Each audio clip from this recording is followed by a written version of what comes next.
O jejum que Deus quer de cada um de nós. Olá, paz e bem. Quero compartilhar com você uma reflexão sobre o jejum. Nós estamos na primeira sexta-feira do tempo da Quaresma e é um tempo propício para falarmos sobre o jejum. Eu me baseei na leitura do profeta Isaías, no capítulo 58, e também no Evangelho de Mateus, capítulo 9. E essas leituras nos falam do jejum. O jejum sempre tem sentido de privação ou de renúncia. Jejuar consiste, essencialmente, em nos privar de alimento pelo sentido da palavra, mas, em geral, é referido a qualquer tipo de privação.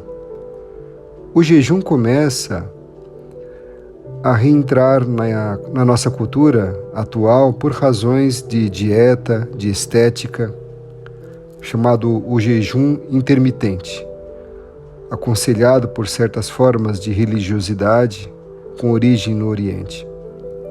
O jejum é um dos componentes fundamentais da Quaresma, mas podemos entender mal as suas motivações ou até cair no egoísmo ou no orgulho. Por isso, a Mãe Igreja nos alerta para duas dimensões essenciais do jejum. Primeiro, a sua referência a Cristo e, segundo, a sua dimensão de solidariedade. Mais que a privação de alimentos, é o espírito com que se realiza o jejum que determina o verdadeiro sentido do jejum. O jejum deve ser uma expressão do desejo profundo de conversão, isso mesmo. Santo Agostinho dizia que, para jejuar, deverás abster-se, antes de mais nada, de todo pecado.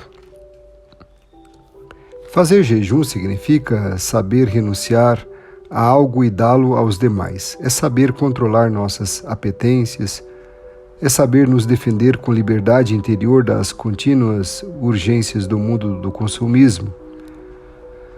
É jejuar em função da partilha, especialmente para os mais necessitados. Jejuar é purificador. Jejuar não seria privar-se de tudo, e sim usar moderação em tudo, isto é, ser sóbrios. Jejum supõe um grande domínio de si, de disciplina de olhos, da mente, da imaginação. A falta de sobriedade é uma das causas pelas quais se obscurecem e se debilitam as melhores iniciativas e decisões de um cristão. A sobriedade é certamente uma garantia da capacidade de orar e de apreciar o Espírito Santo. Com a renúncia às coisas, Cristo nos chama à alegria. Há uma alegria profunda nascida da paz da alma. Fazer jejum é renunciar a algo para dá-lo aos necessitados. O jejum, com uma dimensão de solidariedade, nos tira do egoísmo, nos tira de uma vida vazia. E aí, paradoxalmente, a vida vazia é pesada para quem a tem. Você é livre quando a graça pesa mais do que as regras e não o contrário. O jejum deve conduzir o cristão para uma abertura maior para com os demais, especialmente para os necessitados. É jejuar para poder dar mais aos pobres.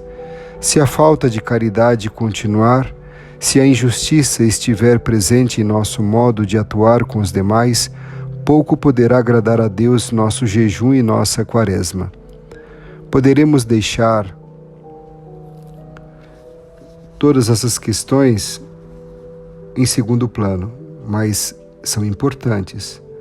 Poderemos queixar, como os judeus do tempo do profeta Isaías, de que Deus não nos escuta se não cuidarmos os filhos e as filhas de Deus que estão passando por necessidade pelo básico.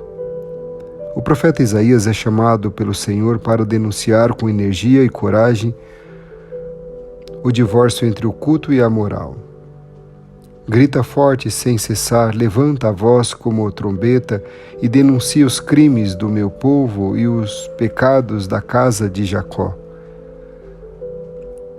Jejuar e conspirar contra o pobre é a forma mais perversa de religiosidade. O culto, para ser autêntico, deve ir precedido da justiça. Antes de aproximar-se do altar, há que estar em paz com o irmão. O Deus dos profetas se conhece no implacável imperativo moral de justiça. É um erro separar o amor e a justiça. O profeta Isaías denuncia o vazio do jejum exterior incapaz de transformar a conduta. Deus quer que a penitência leve a renovação do espírito pela prática da justiça e do bem, pela prática das obras de misericórdia. O Senhor somente está ao lado daqueles que se esforçam na prática do amor, da justiça. Por isso o profeta Isaías, na primeira leitura de hoje, Isaías 58, descreve qual é o verdadeiro jejum que agrada a Deus. Se você quiser, poderá conferir o livro do profeta Isaías, capítulo 52, versículos de 1 a 9. Deus não quer o jejum formalista, que não tem em conta a vida do outro e muito menos a justiça. Nada valem as ações que excluem o amor ao próximo. O verdadeiro jejum, no pensamento do profeta, remete ao comportamento capaz de renunciar à ganância, à avareza, para começar a ser generoso e solidário, capaz de renunciar ao tempo pessoal para ir ao encontro do necessitado, do doente, prisioneiro, idoso, para estar com ele a fim de aliviar uma parte de sua dor. O jejum verdadeiro consiste em quebrar todas as cadeias injustas, em repartir o pão com o faminto. Segundo o profeta Isaías, o culto deve estar unido à solidariedade com os necessitados. Caso contrário, não agrada a Deus e é estéril. As manifestações exteriores de conversão têm sua prova real na caridade e na misericórdia para com os necessitados, com os pobres, com os carentes, daquilo que é essencial como ser humano para viver. O verdadeiro jejum é um verdadeiro compromisso com os irmãos necessitados, empobrecidos ou injustamente que são presos. Segundo o profeta Isaías, o culto deve estar unido à solidariedade com os necessitados. O jejum que Deus quer é a conversão a Ele e ao amor dos irmãos. É o jejum do egoísmo, partilhando com os necessitados o que se tem. Jejuar é bom, diz Deus, mas não é o essencial. O essencial é respeitar o próximo, não explorá-lo, não considerá-lo como um objeto para o nosso proveito. Jejum sem amor carece de sentido, não agrada a Deus e é estéril. Vocês estão percebendo que eu estou repetindo várias vezes isso, exatamente com uma forma pedagógica para fixar esta ideia que é essencial para a nossa vida cristã. As manifestações exteriores de conversão têm a sua prova real na caridade e na misericórdia para com os necessitados, com os pobres, com os carentes do essencial, como ser humano para viver. O texto de hoje, do qual foram extraídos os 2 versículos do Evangelho de hoje, descreve a refeição que Mateus, o publicano, ofereceu a Jesus e a seus discípulos depois de ter recebido o convite de seguir o Messias. Os discípulos de João Batista ficaram admirados pelo fato de que Jesus e seus discípulos não jejuem como eles, de maneira rigorosa.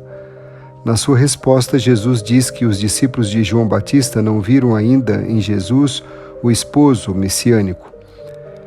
Se tivessem visto, compreenderiam que então o jejum não tinha o mesmo significado. Jejum está relacionado com o tempo da espera. O próprio Jesus jejuou no deserto, resumindo em sua pessoa a longa preparação da humanidade em vista da instauração do reino de Deus. Mas quando começa seu ministério público, Jesus pode dizer com pleno direito que o reino está presente, que o esposo chegou e que não é conveniente aos amigos do esposo jejuar enquanto o esposo está com eles. O jejum não tem mais sentido no tempo da realização.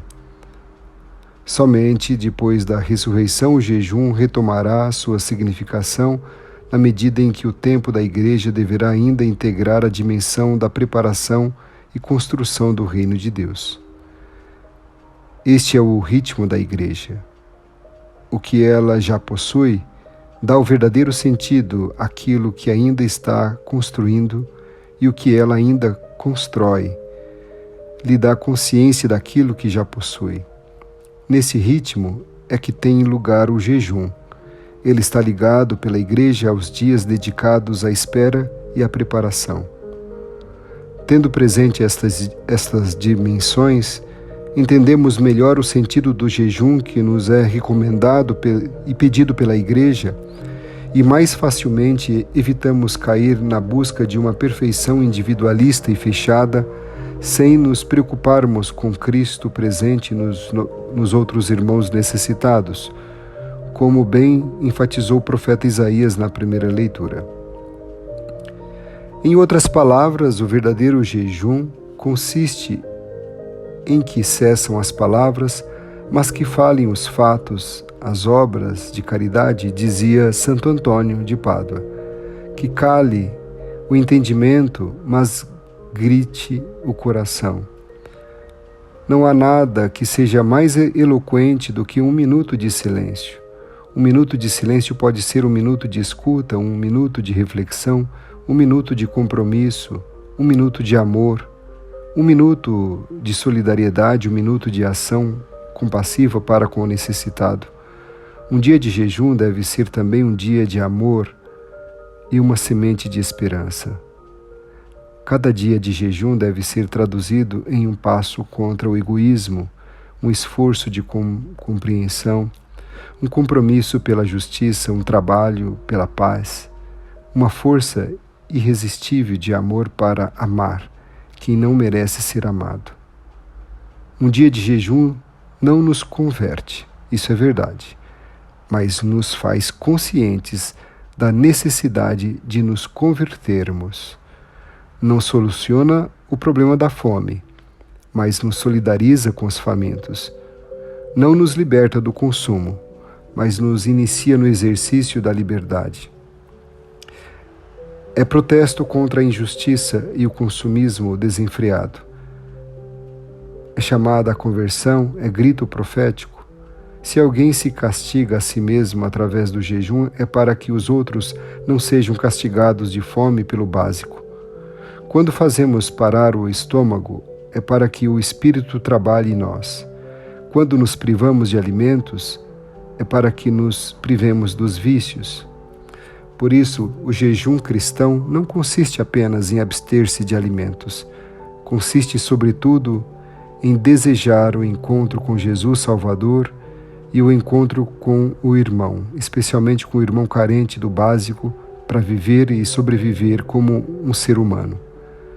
Jejuamos para nos tornarmos sensíveis à fome e à sede de tantos irmãos e para assumirmos a nossa responsabilidade na resolução dos problemas dos pobres e carentes. A memória da paixão de Jesus não é um simples ritual, mas um ato de misericórdia no sentido da palavra do Senhor. Prefiro a misericórdia ao sacrifício. A sua paixão é obediência ao Pai, mas também um gesto de extrema caridade, de solidariedade com todos nós. Não podemos restringir o jejum em não comer a carne. A maioria de nossa gente nem arroz tem para comer, muito menos a carne. O verdadeiro jejum é dividir o que temos para oferecer a quem nada tem para viver. É dar nossas roupas não mais usadas para cobrir quem está sem nada para se vestir. Sabemos que jamais podemos arrancar totalmente o sofrimento alheio, mas uma parte dele pode ser aliviada com nossa solidariedade e compaixão. Ninguém pode entrar no céu feliz deixando o irmão passando fome e outras necessidades básicas para um ser humano viver dignamente. Por isso podemos dizer que o que importa no jejum não é somente a privação de alimento, e sim a seriedade da fé nas tarefas da vida para que sejam a expressão mais viva do serviço de Deus e dos homens ao mesmo tempo. O jejum não se concebe sem caridade e sem uma mudança de vida para uma vida mais fraterna. O jejum que Deus quer é o cumprimento dos deveres morais e humanos com o próximo, na vivência do amor fraterno. A febre do consumismo hoje em dia é um grande desafio para praticar um profundo jejum, isto é, o verdadeiro encontro com Deus e com o próximo. Jejum é um dos caminhos da libertação. Não podemos nos esquecer que a Quaresma, que agrada a Deus e que nos traz a paz, é quebrar as cadeias injustas, libertar os oprimidos, repartir o pão com o faminto, acolher em casa os pobres e peregrinos, cobrir ou vestir os nus, não desprezar o próximo. É preciso jejuar, de julgar os outros para descobrir Cristo que vive neles. É preciso jejuar de palavras que prejudicam os outros para substituí-las com frases curadoras. Jejuar de descontentos para substituí-lo de gratuidade. Jejuar de pessimismo para substituí-lo de esperança cristã. Jejuar de preocupações para enchê-las de confiança em Deus. Jejuar das pressões que não cessam para enchê-las de uma oração sem cessar. Jejuar de amargura para enchê-la de perdão e de reconciliação. Jejuar de dar importância a si mesmo para substituí-la de compaixão pelos demais. Jejuar de ansiedade sobre suas coisas para se comprometer com a propagação do reino de amor, o reino de Deus, o reino de justiça. Jejuar de desalento para enchê-lo de entusiasmo da fé. Jejuar de pensamentos mundanos para enchê-los das verdades que fundamentam a santidade. O melhor jejum, nesses tempos da Quaresma, é reconciliar-nos com o irmão a quem insultamos, é aceitar seu perdão e apoiá-lo em suas necessidades.